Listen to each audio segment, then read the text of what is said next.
Aliyekuwa mkurugenzi wa FBI James Comey amekumbwa na kashfa kubwa ya kisheria baada ya kufunguliwa mashtaka yanayohusiana na madai ya kumtishia maisha ya rais wa Marekani Donald Trump. Tukio hili limezua mjadala mzito nchini Marekani, likigusa masuala ya usalama wa taifa, uhuru wa kujieleza na siasa za juu zinazozidi kuwa na mvutano mkali. Chanzo kikuu cha mashtaka hayo ni picha ambayo Comey aliwahi kushiriki kwenye mtandao wa Instagram mwaka jana.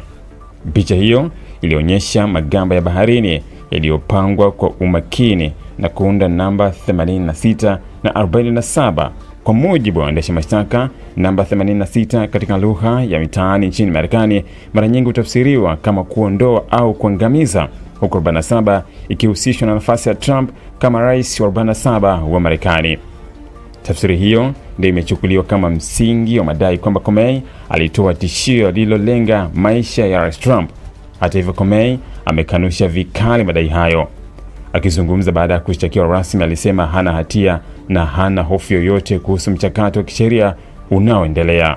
Alisisitiza kuwa ana imani na mfumo wa mahakama na kwamba ukweli utawekwa wazi. Awali, baada ya kufuta chapisho hilo, Comey alieleza kuwa hakufahamu maana inayodaiwa na namba hizo na kwamba aliona kama ni mpangilio wa kawaida wa kisanii au ujumbe wa kisiasa usio na madhara. Kwa upande wa serikali, msimamo umeonekana kuwa ni mkali zaidi. Mamlaka zinadai kuwa kutokana na nafasi aliyowahi kushika, Comey alipaswa kuelewa uzito wa ishara na ujumbe aliyoutoa hadharani. Hoja hii imepewa uzito zaidi na ukweli kwamba aliwahi kuongoza taasisi nyeti ya usalama wa taifa, hivyo atajua kuwa makini zaidi kuliko raia wa kawaida. Kwa mujibu wa nyaraka za mahakama, Comey anakabiliwa na mashtaka mawili makubwa: kutoa tishio dhidi ya rais na kusambaza tishio kupitia mifumo ya mawasiliano inayovuka mipaka ya majimbo. Kila shtaka linaweza kumtia hatiani kwa kifungo cha hadi miaka 10 jela iwapo atapatikana na hatia. Hii inaonyesha uzito wa kesi hiyo, hata kama baadhi ya wataalamu wa sheria wanaiona kama yenye msingi dhaifu. Wataalamu kadhaa wa sheria wameibua hoja kwamba kesi hiyo inaweza kugongana na haki za uhuru wa kujieleza.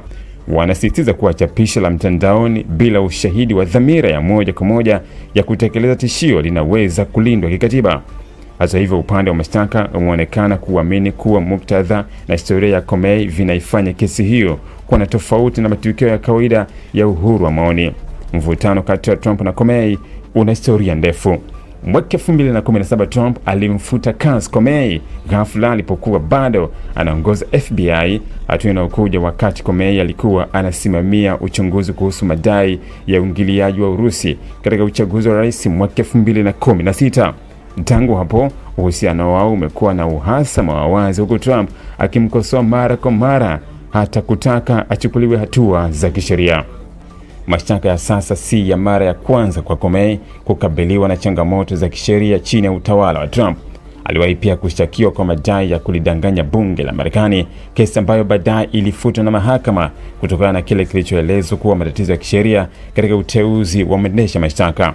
Hata hivyo, uamuzi huo uliachia uwazi serikali uwezekano wa kufungua tena mashtaka mapya ambayo sasa yameibuka kwa sura tofauti.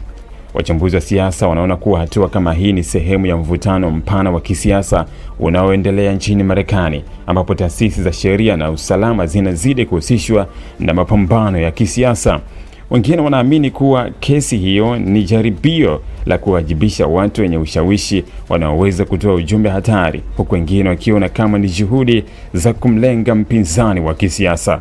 Kwa ujumla, kesi dhidi ya Comey inaonekana kuwa zaidi ya swala la kisheria pekee. Ni mchanganyiko wa siasa, sheria na tafsiri ya mawasiliano ya kisiasa. Hatima ya kesi hiyo inaweza kuwa na athari kubwa, si tu kwa wahusika wake, bali pia kwa namna ambavyo sheria za Marekani zitakavyotafsiri mipaka ya uhuru wa kujieleza katika enzi ya mitandao ya kijamii.